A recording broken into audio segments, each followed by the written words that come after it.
I want to start with acknowledging that we are on the unceded Coast Salish territories of the Musqueam people, and to express my gratitude for being allowed to gather here today on this territory for the purpose of one of the largest Indigenous youth gatherings called Gathering Our Voices.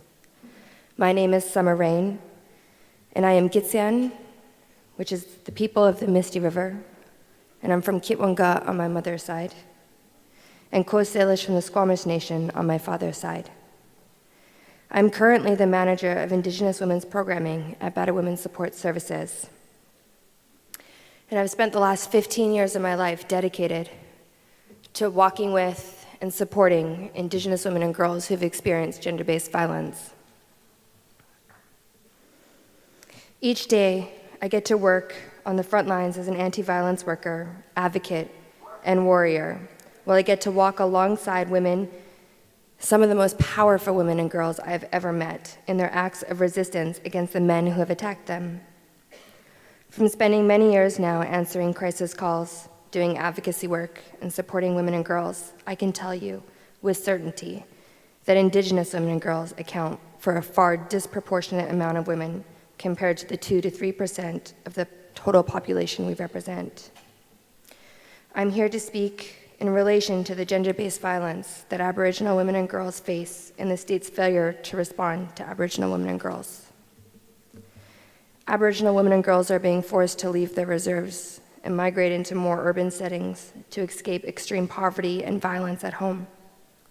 Aboriginal women and girls are going missing and being murdered right here where we stand today, all across the country and across the world. This is why we were all asked to wear a red shirt today to represent and remember our sisters who are currently missing or who have been murdered. Aboriginal girls are grossly overrepresented in the child welfare system, in foster homes, group homes, shelters, SROs, and on the streets. And Aboriginal women and girls are being targeted and attacked by men, not only because they are women and girls, but because they are Indigenous women and girls. And yet the state continues to ignore the violence, poverty, and unsafe conditions that Aboriginal women and girls are left in. The state remains silent, leaving ourselves, our sisters, our aunties, and our daughters to face those men who attack us alone.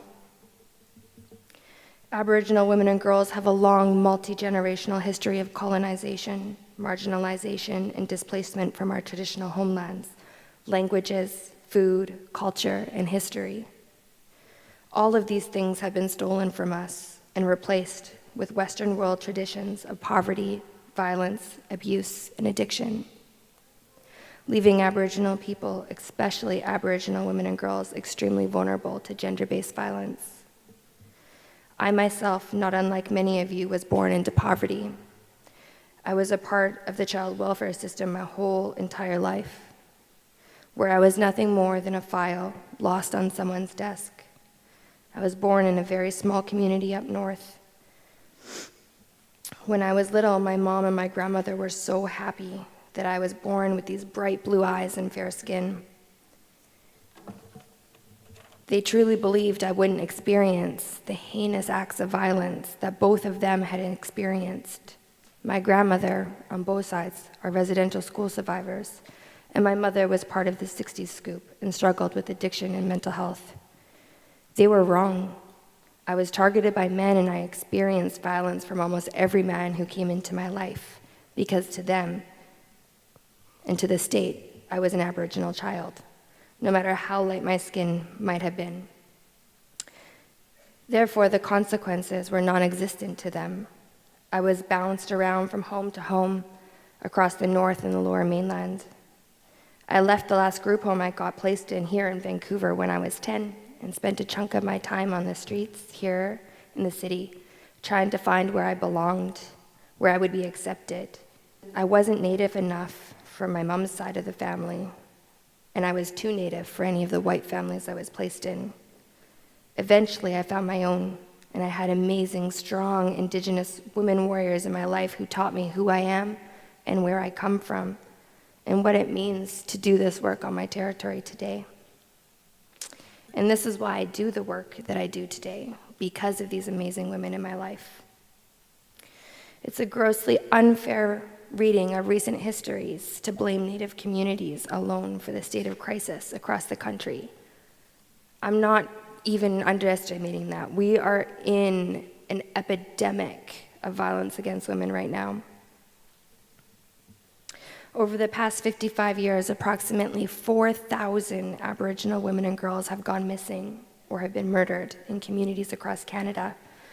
And yet government, the media, and the Canadian state continues to remain silent. This last September, I had the opportunity to return to my home community, and I walked the Highway 16 from Prince Rupert to Smithers in memory of Tamara Chipman, a young Indigenous woman who went missing from this stretch of highway. I got to walk with her son and with her family. This highway, which is now known as the Highway of Tears, where over 32 Indigenous women were believed to have gone missing from, this stretch of road that runs from Rupert through to Prince George. Native women have gone missing along this stretch of highway, barely causing a ripple in the media, until a young white woman also went missing from this same highway. Then the media exploded. There was bulletin boards, there was news reports. Everyone came out to look for her. During this time, when I was walking for 5 days, it was the first time in a really, really long time that I realized just how alone I was. It was dark, it was silent. There was a heaviness in the air as I walked, and often I caught myself wondering, if I went missing from this road, would it matter? In Vancouver, more than 50 women went missing from the city's downtown east side. 60% of these women and girls were Indigenous, and most were young. These women lived in extreme poverty. Some, if not all, struggled with addictions, and many were victims of childhood abuse and trauma. Every one of them grew up in foster homes.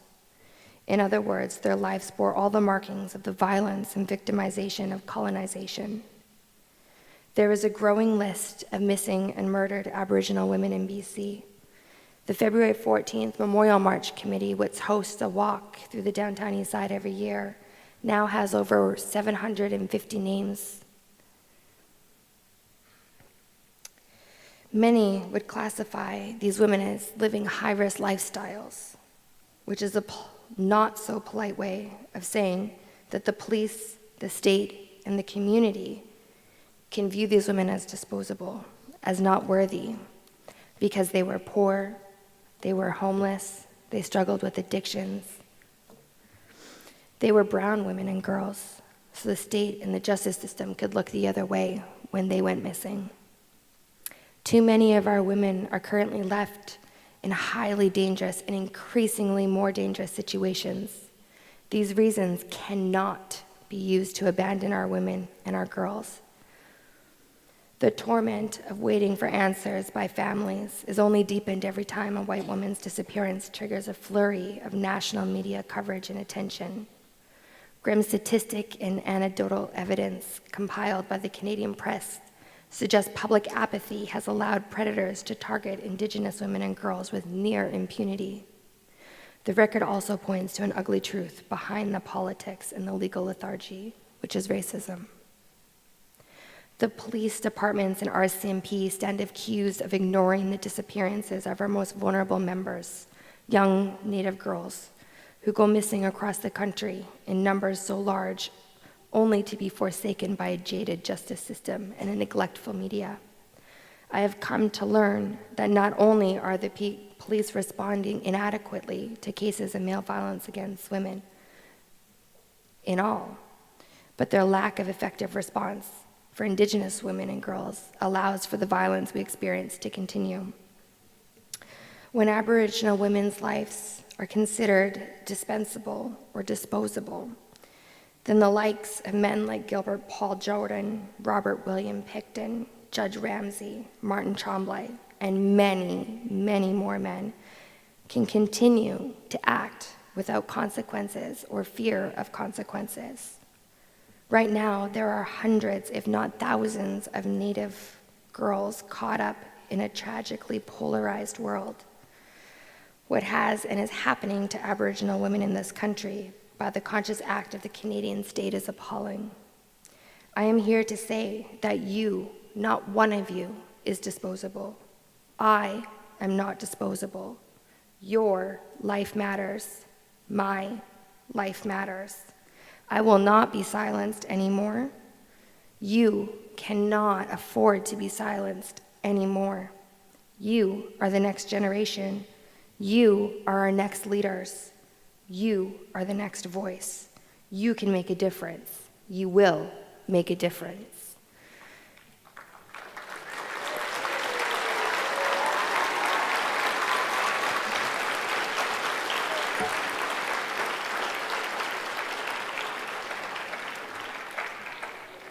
So as we are all gathered here today for the next 3 days on this occupied territory, I invite you all to reflect back on all the conditions of colonization that affects our young Indigenous women in our lives today.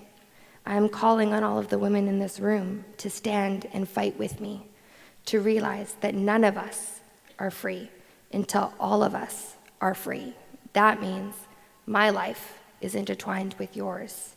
And we need to continue to fight and stand up for women and girls so that all of us can live a life with as much freedom as possible within this world. Haishka Osiam.